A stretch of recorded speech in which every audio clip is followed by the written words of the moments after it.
I watched it happen to others too. Alice, 81, arrived full of energy, determined to walk daily around the facility. She'd laugh and say, "Age is just a number."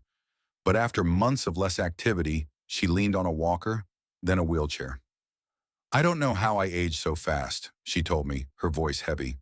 "In a nursing home, everything is designed for ease, but that convenience comes at a cost. When you stop moving, your body betrays you. If I'd known, I'd have pushed myself to stay active, to walk more, to resist the temptation to sit. If you're considering this move, ask, will you keep your body strong when life is made too easy? Strength slips away faster than you expect, and rebuilding it is a battle you might not win. If you're still with me, comment number 4 below to show you're engaged. Subscribe and hit the bell to stay connected. Let's move forward. Regret 5, loss of privacy and dignity. I never anticipated how much privacy I'd sacrifice. At home, I had my sanctuary. I could close my door, enjoy silence, and handle personal tasks on my terms. In the nursing home, privacy was a rare commodity. Staff entered my room for checks, shared spaces offered little solitude, and even intimate tasks, like bathing or dressing, often required assistance.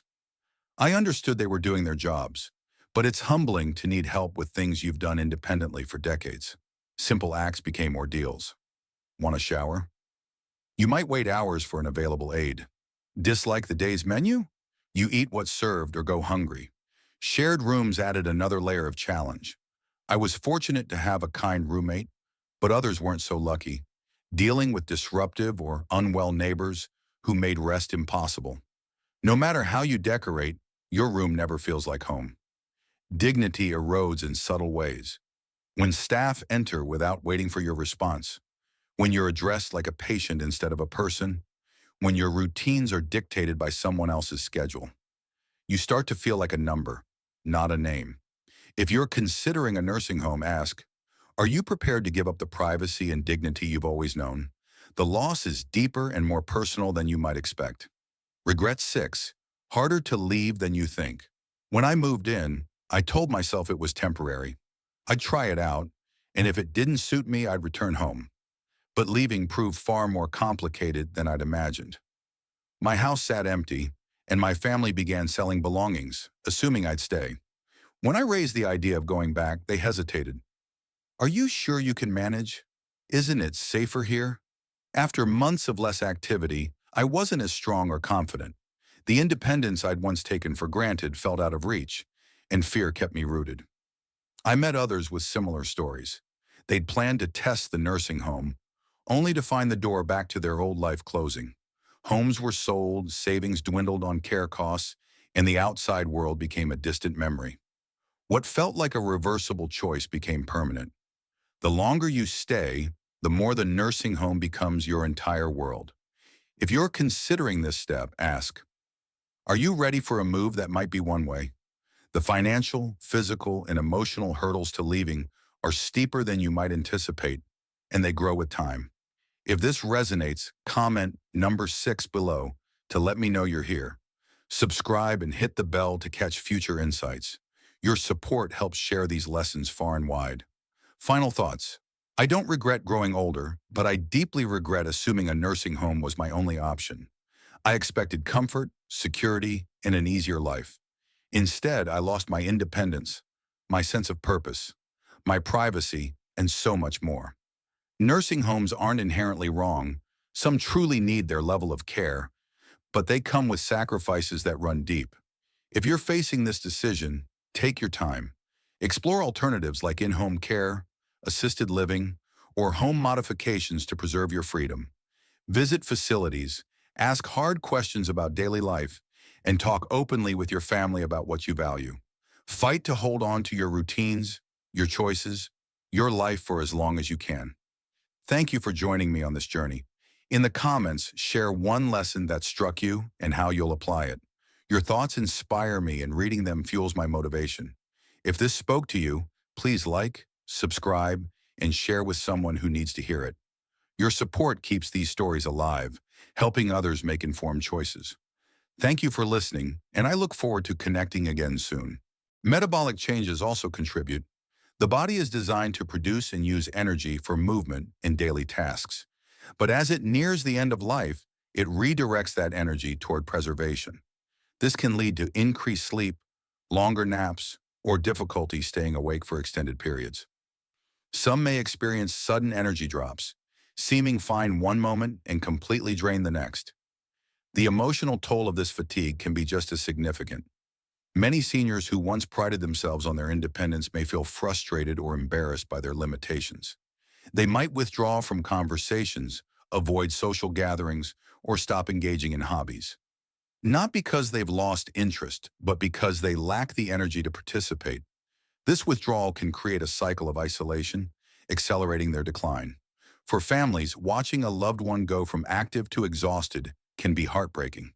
It's tempting to encourage them to push through or assume they're just being lazy, but forcing activity is rarely helpful.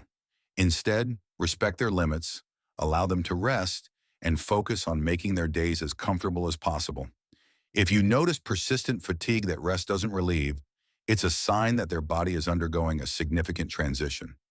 Use this time to share quiet moments, offer support, and ensure they feel loved and understood. If you're finding this information helpful, please comment number 2 below to let us know you're with us.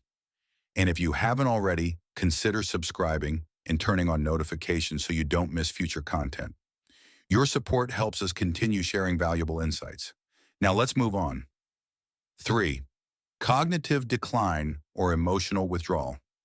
As a person approaches the final stage of life, changes in how they think, communicate, and interact often become noticeable. You might observe that someone who was once sharp and engaged begins to forget things more frequently, struggles to follow conversations, or seems confused in familiar settings. They may repeat themselves, forget names, or lose track of time, even if they never had memory issues before. These subtle cognitive shifts can appear months or even a year before the end.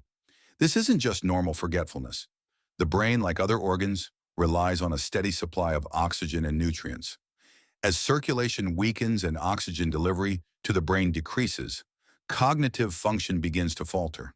The person may struggle to make decisions, become disoriented, or have difficulty recognizing familiar people or places. In some cases, they may experience moments of clarity followed by sudden confusion, as if their mind is flickering. Emotional withdrawal is another common sign. Someone nearing the end of life may lose interest in social interactions, speaking less or spending long periods in silence. It's not that they no longer care about their loved ones, it's that their brain no longer processes emotions or engagement the same way. Conversations may feel exhausting, and noisy environments can become overwhelming, leading them to retreat into their own world. You might also notice mood changes. Some individuals become more irritable, anxious, or easily frustrated, while others seem unusually calm or detached. These shifts aren't just personality changes. They reflect the brain's adjustment to the body's decline. As cognitive function slows, expressing emotions becomes harder, and the person may not respond to situations as they once did. For families, watching a loved one become confused or emotionally distant can feel like losing them before they're gone. It's natural to want to draw them back into conversations or activities, but this may not be possible. Instead, meet them where they are. Speak gently, offer reassurance, and create a calm, familiar environment. Even if they don't respond, they can still sense your presence and feel your love. If you notice increased forgetfulness, confusion, or withdrawal in a loved one, take it seriously. These are signs that the body and mind are preparing for the final transition. Use this time to be patient, cherish simple moments, and ensure they feel safe and cared for. Frequent infections and slow healing. As the body begins to wind down, one of the most telling physical signs is a weakened immune system. You may notice that a loved one who rarely got sick now catches every cold, flu, or infection that circulates. Minor illnesses that once resolved quickly now linger, and small wounds like cuts or bruises take much longer to heal. These changes aren't random. They indicate that the body is losing its ability to defend and repair itself. Recurrent infections such as pneumonia, urinary tract infections, skin infections, or oral infections become more common as the immune system weakens. What's more, these infections may not respond to treatment as they once did. Antibiotics may take longer to work, or the person may require stronger medications or multiple rounds of treatment for issues that were once minor. This happens because declining organ function and reduced circulation impair the body's ability to fight off illness. Slow healing is another concern. If small scratches, sores, or bruises don't heal properly or keep reopening, it may indicate compromised circulation. Poor blood flow means oxygen and nutrients aren't reaching the skin and tissues efficiently, slowing the healing process. For those who are less mobile, pressure sores become a serious risk and can lead to dangerous infections if not managed carefully. Infections in the elderly may not always present with typical symptoms like a high fever. Instead, you might notice increased tiredness, confusion, or a lack of appetite, sometimes before other signs appear. For example, a sudden decline in mental alertness could be the first clue of an infection. For families, watching a loved one battle repeated infections can be frustrating and emotionally draining. It's tempting to push for aggressive treatments, hoping another hospital stay or round of antibiotics will solve the problem. But at some point, the focus often shifts from curing to comforting.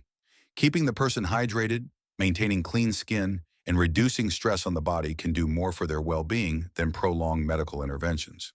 If you're finding this content valuable, please comment number 4 below to let us know you're here. And if you haven't subscribed yet, please do so and turn on notifications to stay updated. Your support inspires us to keep creating helpful content. Let's move forward. 5. Changes in breathing and circulation. One of the most profound signs that the body is preparing for its final stage is a noticeable change in breathing patterns and circulation. You may observe that your loved one breathes more slowly or shallowly than before.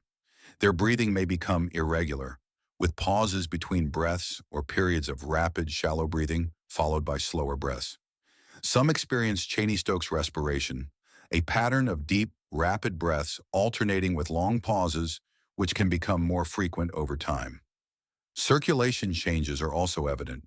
You might notice that their hands, feet, nose, or ears feel cold to the touch, or their skin appears pale, bluish, or mottled, especially around the extremities. This occurs because the body prioritizes blood flow to vital organs, reducing circulation to less critical areas. It's a sign that the heart is no longer pumping as strongly as it once did. Shortness of breath is another common symptom. Even minimal activity, like sitting up or speaking, may leave them winded. They might breathe through their mouth more often or need to pause to catch their breath during conversations.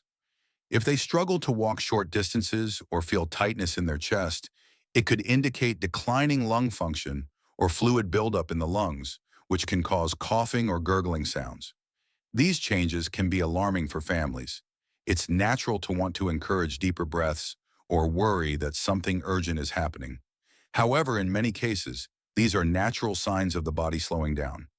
While medical interventions like oxygen therapy or medications can provide relief, the focus often shifts to comfort. Using a humidifier, keeping the room cool, or offering small sips of water can ease discomfort. Propping them up with pillows or using a recliner may help with breathing. If you notice changes in breathing, cold extremities, or a bluish tint to the skin, take note. These are signs that the body is conserving energy and circulation is slowing.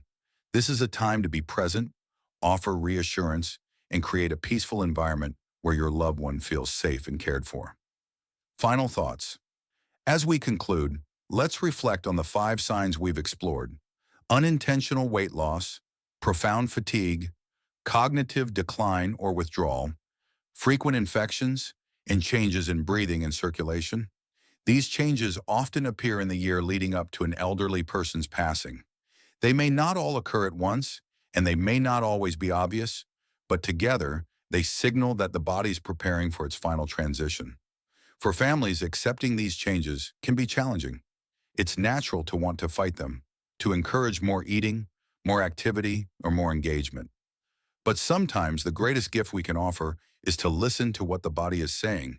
Instead of trying to reverse the inevitable, we can focus on making our loved ones' remaining time as comfortable and meaningful as possible. Understanding these signs isn't about fearing the end. It's about being prepared. When you recognize these changes early, you can provide better care, make informed decisions, and ensure your loved one's final months are filled with love and dignity. This is a time to share stories, cherish quiet moments, and let them know they are valued and never alone. If you're noticing these signs in someone close to you, take heart. You're not alone on this journey. Many families have walked this path, and while it's never easy, knowing what to expect can bring strength and peace. Thank you for joining us today. Please leave a comment below sharing one thing you've learned and how you plan to use it. Your thoughts mean a lot to us and inspire us to keep creating content that informs and supports you. If you found this guide helpful, please like, subscribe, and share. Your support helps us continue providing valuable insights to those who need them. Thank you for being here, and we look forward to connecting with you in our next video.